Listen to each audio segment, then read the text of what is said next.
कभी कभी आप बैठे बैठे ये सोचते हैं कि हमारे हिंदुस्तान में महिलाओं के लिए या लड़कियों के लिए कौन कौन सी योजनाएं चल रही हैं। अब इस बात का कैसे पता चलेगा? तो इस वीडियो में हम यही बताएंगे कि महिलाओं के लिए कितनी कल्याणकारी योजनाएं निकाली गई हैं जिनसे आप लाभ उठा सकते हैं। और आज मैं बात सिर्फ उत्तर प्रदेश की नहीं करूंगा, बल्कि पूरे केंद्र की करूंगा, यानी पूरे देश में सभी राज्यों में मिलके महिलाओं के लिए टोटल कितनी योजनाएं चल रही हैं। तो ये वीडियो सभी के लिए अच्छी होने वाली है, पूरे देश की महिलाओं के लिए, पूरे देश की लड़कियों के लिए। तो वीडियो को ज्यादा से ज्यादा शेयर करें और वीडियो को शुरू से लेकर एंड तक देखें, क्योंकि पता नहीं आपके लायक कौन सी योजना कहाँ निकलेगी, ये मुझे भी नहीं पता। क्योंकि मुझे ये नहीं पता कि जो ऑडियंस वीडियो देख रही है वो कहाँ की देख रही है और कहाँ से शुरू कर रही है। ठीक है, तो कोई दिक्कत नहीं, आपके लिए कोई ना कोई योजना हमने जरूर रखी है और आप इसका जरूर लाभ लेंगे। तो अभी तक आप हमारे चैनल पर नए हैं, सब्सक्राइब कर लीजिए। मैं आपके लिए ऐसी ही अच्छी अच्छी वीडियो आते रहता हूँ। तो चलिए वीडियो को शुरू करते हैं। तो पहली योजना जो आप देख पा रहे हैं स्क्रीन पर, जो है बेटी बचाओ बेटी पढ़ाओ योजना। ये शब्द आपने ज्यादातर हिंदुस्तान के वाहनों पे पीछे दिखाई देगा, पीछे दिखाई दे रहा है आपको लिखा हुआ। तो आप समझ नहीं पाते ये क्यों लिखा हुआ है, लेकिन कुछ चीजें समझ सकते हैं कि हमको बेटियों को बचाना है। लेकिन आपको मैं डिटेल में बताता हूँ इस योजना का मतलब क्या है। ये योजना बनाई गई थी लिंग अनुपात को बढ़ावा देने के लिए। मतलब जो लिंग अनुपात आ रहा है, मान लो 1000 लड़के हैं तो लड़की कहीं कहीं 700 है, कहीं 800 है, कहीं 900 है। तो सरकार क्या चाहती है कि लिंग अनुपात को, ये जो अनुपात आ रहा है इसको बिल्कुल खत्म कर दिया जाए, यानी 1000 लड़के पर 1000 लड़की होनी ही चाहिए। ठीक है, इसको, ये जो गैप है इसको भरना है। इस योजना का मुख्य उद्देश्य यही था। ठीक है, क्योंकि लड़के और लड़का की जो भागीदारी रहे देश में वो 100% रहे, यानी बराबरी की रहे। और बालिकाओं की शिक्षा का अधिकार इसमें जरूरी है। और ये जो भ्रूण हत्याएं हो रही थी उनको भी रोकना एक काम था, क्योंकि जो भ्रूण हत्या हो रही है वो भी रुक जाएं। इस योजना के मेन ये 2-3 उद्देश्य थे। अब दूसरी जो योजना है वो है सुकन्या समृद्धि योजना। कौन सी? सुकन्या समृद्धि योजना। सुकन्या समृद्धि योजना को बेटी पढ़ाओ बेटी बचाओ के तहत शुरू किया गया है। ये एक प्रकार की बचत योजना है। क्या है? बचत योजना। सुकन्या समृद्धि योजना को साल 2015 में शुरू किया गया था। इस स्कीम के तहत आप अपनी बेटी का 10 साल से कम आयु में उसका बैंक अकाउंट खुलवाते हैं। 10 साल से कम की है और उसका बैंक अकाउंट खुलवाना है। आपकी बेटी को प्रत्येक वर्ष कुछ जमा राशि, यानी धनराशि जो हम गुल्लक में जमा करते हैं, वो खाते में जमा करनी पड़ेगी। बालिका के 21 वर्ष पूर्ण होने पर आप जमा राशि को निकाल पाओगे, चाहे शादी में लगाएं, चाहे आप किसी उच्च शिक्षा में लगाएं, और उस पर उनको कुछ पैसे मिलेंगे। अब वो कितने मिलेंगे ये समझ लीजिए। आप अपनी बेटी का अकाउंट 250 रुपए की न्यूनतम राशि से खोल सकते हैं। आप अधिकतम एक वित्तीय वर्ष में 1,50,000 जमा कर सकते हैं। आपको जमा राशि पर ब्याज मिलता है। आप अपनी बेटी के 18 वर्ष पूर्ण होने पर शिक्षा के लिए जमा राशि को 50% निकाल भी सकते हैं। और इसके बाद एक मोटा अमाउंट मिलता है जब वो पूरी तरह से, ये एक तरह की ये पॉलिसी है, जब वो मैच्योर पॉलिसी हो जाती है और एक मोटा अमाउंट मिलता है। अब ये मिलता कितना है ये आपको अपने डाकघर में जाके पता कीजिए, कितने रुपए जमा करने पर कितना मिलेगा, वहां आपको पूरी स्कीम बता दी जाएगी। ठीक है, आप एक बचत करना चाहते हैं, आप नहीं चाहते कि ये बेटी जो है बोझ बने आपके पास, इस तरह से आप एक अकाउंट खोलवाइए और थोड़ा थोड़ा जमा कीजिए और एक इसका लाभ उठा सकते हैं। चलिए अब जान लेते हैं तीसरी योजना क्या है। वो है बालिका समृद्धि योजना। बालिका समृद्धि योजना को 15 अगस्त 1997 को शुरू किया गया था। इस योजना में गरीबी रेखा से नीचे के परिवार की बेटियों को लाभ दिया जाता है, जिनका जन्म 15 अगस्त 1997 को या इसके बाद हुआ हो। इसमें एक गरीब परिवार की अधिकतम 2 बालिकाएं ही लाभ ले सकती हैं, यानी घर में अगर 2 बेटियां हैं तो वो लाभ ले सकती हैं, उससे ज्यादा है तो लाभ नहीं ले सकती। ये योजना शहरी और ग्रामीण परिवारों के बेटियों को कवर करती है जिनका जन्म 15 अगस्त 1997 या इसके बाद हुआ हो। इस योजना के मुख्य 4 उद्देश्य समझ लीजिए।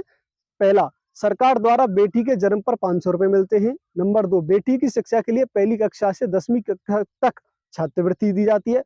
नंबर 3, योजना का उद्देश्य स्कूल में दाखिले की भागीदारी को बढ़ाना है। और नंबर 4 है लड़कियों को शिक्षित करना। ये इस योजना का मुख्य उद्देश्य था। चलिए अब जान लेते हैं चौथी योजना हमने आपके लिए क्या रखी है। चौथी जो योजना है वो है सीबीएसई उड़ान योजना। इस योजना के अंतर्गत जो लड़कियां इंजीनियरिंग लाइन में जाना चाहती हैं, जैसे बीटेक एमटेक करना चाहती हैं, उनके लिए ये योजना बनाई गई है ताकि वो ज़्यादा से ज़्यादा इसमें एडमिशन ले सकें। इस योजना के थ्रू आपको कुछ पाठ्यक्रम दिए जाएंगे, जिसके वीडियो के थ्रू, ऑडियो के थ्रू या ई बुक जो होती है उनके थ्रू आप घर पे बैठ के शिक्षा ले पाएं। इस योजना का मेन उद्देश्य यही था। चलिए पांचवी योजना जान लेते हैं। पांचवी योजना क्या है? पांचवी योजना में हमने रखा है मुख्यमंत्री राजश्री योजना, जो कि आप स्क्रीन पर देख रहे हैं। मुख्यमंत्री राजश्री योजना राजस्थान राज्य सरकार की लड़कियों के लिए सरकारी योजना है। मुख्यमंत्री राजश्री योजना को वर्ष 2016-17 में घोषित किया गया, जिसके तहत बालिकाओं को सर्वांगीण विकास के लिए 50,000 रुपए की आर्थिक राशि दी जाती है। योजना में 1 जून 2016 के बाद जन्म लेने वाली राजस्थान की मूल निवासी परिवार की सभी बालिकाओं को लाभ प्रदान किया जाता है।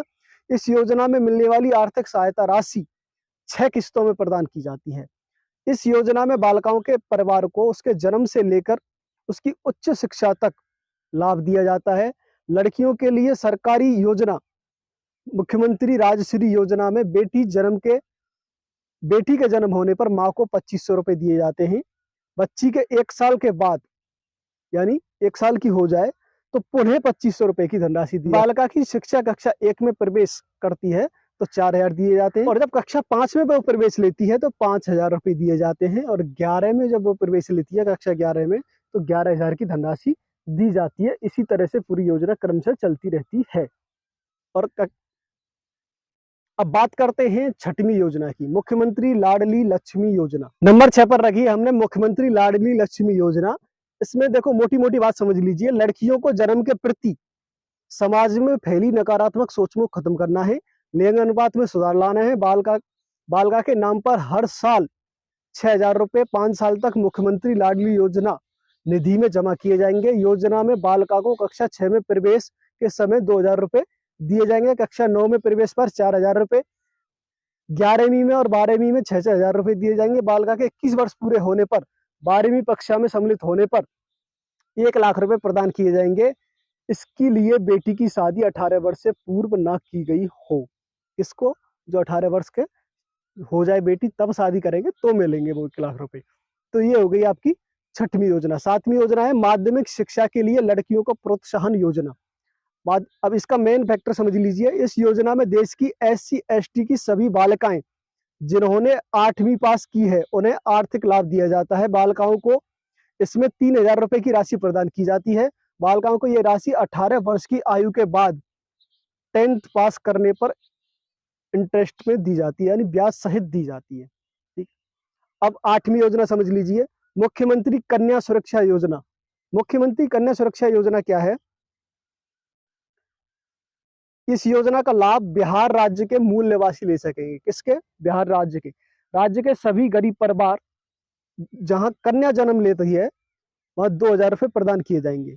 जिन परिवारों में कन्या ने जन्म लिया वहां 2000 रुपए प्रदान किए जाएंगे। योजना का लाभ परिवार आंगनबाड़ी केंद्र पर आवेदन पत्र जमा करके ले सकते हैं। मुख्यमंत्री कन्या सुरक्षा योजना का उद्देश्य राज्य में कन्या की जो भ्रूण हत्या हो रही है उनको रोकना है। यही इसका मेन उद्देश्य है। अब 9वें नंबर पर हमने जो रखा है वो रखा है मजी कन्या भाग्यश्री योजना। मजी कन्या भाग्यश्री योजना ये महाराष्ट्र सरकार ने चलाई है, यानी महाराष्ट्र राज्य में चल रही है। इसके जो मेन उद्देश्य है वो समझ लीजिए। महाराष्ट्र सरकार की गरीब परिवार की बेटियों के लिए ये योजना शुरू की गई है। माँ को बेटी के जन्म के बाद अगले 5 साल के लिए 5000 रुपए दिए जाएंगे।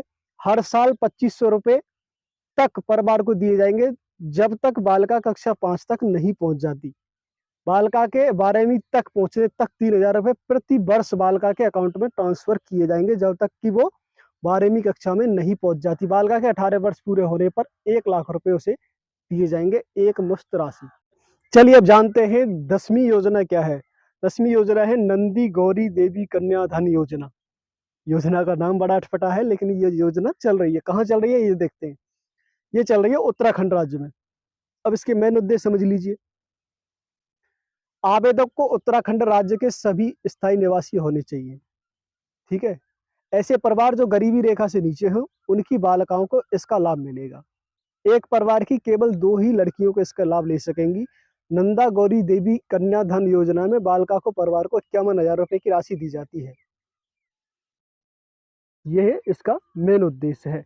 तो दोस्तों हमने ये 10 योजना आपके लिए बताई, तो आप जिस भी राज्य में रहते हैं अप्लाई कर सकते हैं। पूर्ण रूप से इसे अप्लाई कैसे करते हैं, फुल वीडियो आप चाहते हैं तो आप हमें कमेंट करके बताएं। हम एक सिंगल योजना पर पूरी तरह से विस्तार से वीडियो आपके लिए लेकर आएंगे। हमें कमेंट करके जरूर बताएं। आप देख रहे थे बेस्ट टेक्निकल क्रिएटर और मैं हूं सतवीर, और आपके लिए लाता रहूंगा ऐसी अच्छी वीडियो। तब तक के लिए जय हिंद।